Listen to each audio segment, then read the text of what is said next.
બિલકુલ આમ આદમી પાર્ટીની પત્રકાર પરિષદમાં આપ સૌ પત્રકાર મિત્રોનું ખૂબ ખૂબ સ્વાગત છે। મિત્રો, જ્યારથી આમ આદમી પાર્ટીની સરકાર પંજાબમાં બની છે, લગભગ 4 વર્ષ અને 2 મહિના જેવું થવા જઈ રહ્યું છે અને એમાં સ્થાનિક સ્વરાજ્યની ચૂંટણી, અર્બન અને સેમી અર્બનની ચૂંટણી એટલે કે નગરપાલિકા અને મહાનગરપાલિકાઓની ચૂંટણીઓમાં આમ આદમી પાર્ટીએ અરવિંદ કેજરીવાલજી ભગવત માન સાહેબની જોડીએ કમાલ કરી દીધી છે।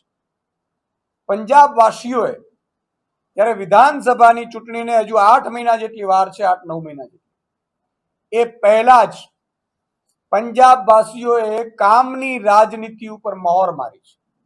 અને કેવી રીતે મહોર મારી છે, અત્યાર સુધી રેકોર્ડ નહોતો એ પ્રકારે આમ આદમી પાર્ટીએ પંજાબમાં જીત હાંસલ કરી છે। હું તમામ આમ આદમી પાર્ટી સાથે સંકળાયેલા લોકો, કાર્યકર્તાઓ, માન સાહેબ, કેજરીવાલ સાહેબ અને પંજાબ વાસીઓનો ખૂબ ખૂબ આભાર માનું છું કે તમે કામની રાજનીતિને પસંદ કર્યું છે। એ બદલ તમારા ગુજરાતમાંથી પણ અમે કાર્યકર્તાઓ આભાર માનીએ છીએ। આજે તમે વિચાર કરો, પંજાબમાં ટોટલ અર્બન લોકલ બોડી ઇલેક્શનમાં 1975 સીટ ઉપર ચૂંટણી હતી, જેમાં 8 મ્યુનિસિપલ કોર્પોરેશન હતી, મ્યુનિસિપલ કાઉન્સિલ 75 હતી, નગર પંચાયત 20 હતી અને યુએલબીમાં લગભગ આમ આદમી પાર્ટી મોટા ભાગે જીત હાંસલ કરી છે। પહેલી વખત પંજાબમાં, અત્યાર સુધી ગામડાઓમાં તો આમ આદમી પાર્ટીની બલ્લે બલ્લે હતી જ, ગ્રામ પંચાયતો, તાલુકા જિલ્લા પંચાયતો આમ આદમી પાર્ટીએ જીત હાંસલ બહુમતીથી કરી, ભારી બહુમતીથી કરી, પરંતુ પહેલી વખત શહેરના લોકોએ પણ બેલેટ પેપરથી થયેલ ચૂંટણીમાં શહેરી વર્ગે પણ, શહેરના લોકોએ પણ, મ્યુનિસિપલ કોર્પોરેશનોમાં પણ આમ આદમી પાર્ટીની 5 જેટલી કોર્પોરેશનો પૂર્ણ બહુમત છે અને એક હંગ બની છે, જેમાં પણ આમ આદમી પાર્ટીની બેસે એવી સ્થિતિ છે। અને જે કહેવાતી ઈડી પાર્ટી, એને લગભગ સીટો ઉપર જમાનત જપ્ત થઈ ચૂકી છે। તમે વિચાર કરો, પંજાબમાં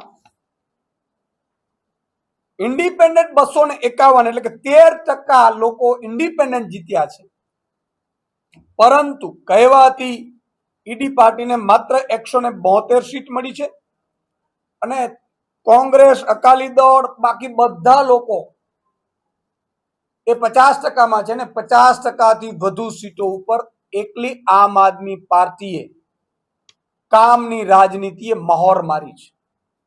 આજે મ્યુનિસિપલ કોર્પોરેશનમાં 6 જેટલી એટલે કે 5 એક અંગ છે। તમે જુઓ, યુએલબીમાં પણ 103 માંથી 53 અર્બન લોકલ ઓથોરિટી, જેમાં આપણે નગરપાલિકાઓ હોય છે, એમાં લગભગ 50%થી વધુ નગરપાલિકાઓ આમ આદમી પાર્ટીએ જીત હાંસલ કરી છે। મ્યુનિસિપલ કાઉન્સિલિંગમાં 75 માંથી 39 ઉપર આમ આદમી પાર્ટીએ જીત હાંસલ કરી છે અને નગર પંચાયતોમાં પણ 20 માંથી 9 આમ આદમી પાર્ટીએ જીત હાંસલ કરી છે। એટલે તમે જો કુલ મળીને શહેરના લોકોને પણ સારી સ્કૂલ મળી, ત્યાં મહોલ્લા ક્લિનિક બન્યા, જે પ્રાઇવેટ સ્કૂલો જે લૂંટ ચલાવતી હતી એ બંધ થઈ, શહેરના લોકોને પણ 600 યુનિટ 2 મહિનાની 599 યુનિટ વીજળી ફ્રી મળી, એટલે મોંઘવારીમાંથી એને રાહત મળી।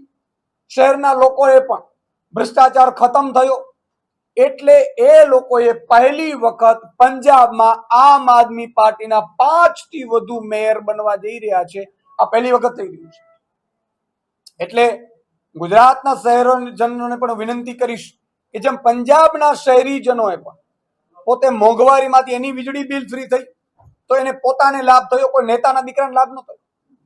એમણે સ્કૂલ સારી બની તો તમે જેમ આપણે અમદાવાદ, વડોદરા, સુરત, રાજકોટમાં લાખ લાખ રૂપિયા ફી ભરીએ છીએ, અત્યારે પંજાબમાં શહેરોમાં સ્કૂલો સારી બનવા માંડી અને સારી સારી ઇંગ્લિશ મીડિયમથી માંડીને તમામ સ્કૂલો છે એ સારી બની, એટલે એમની ફી બચવા માંડી અને એટલા માટે એ લોકોએ આમ આદમી પાર્ટીને પસંદ કરી હતી એમણે કામ બતાવ્યું અને ફરીથી આમ આદમી પાર્ટીને પસંદ કરી છે શહેરી વર્ગે.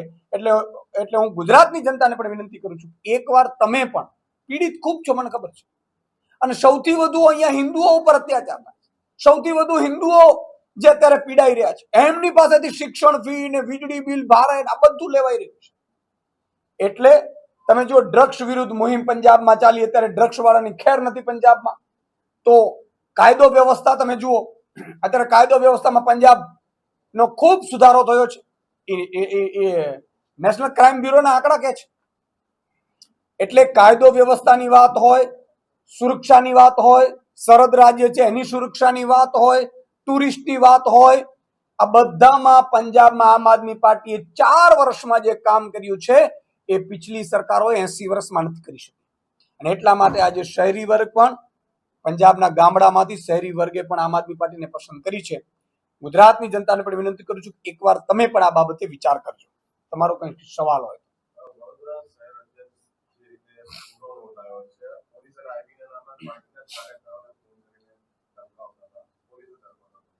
આ અમારા માટે પણ શોકિંગ છે.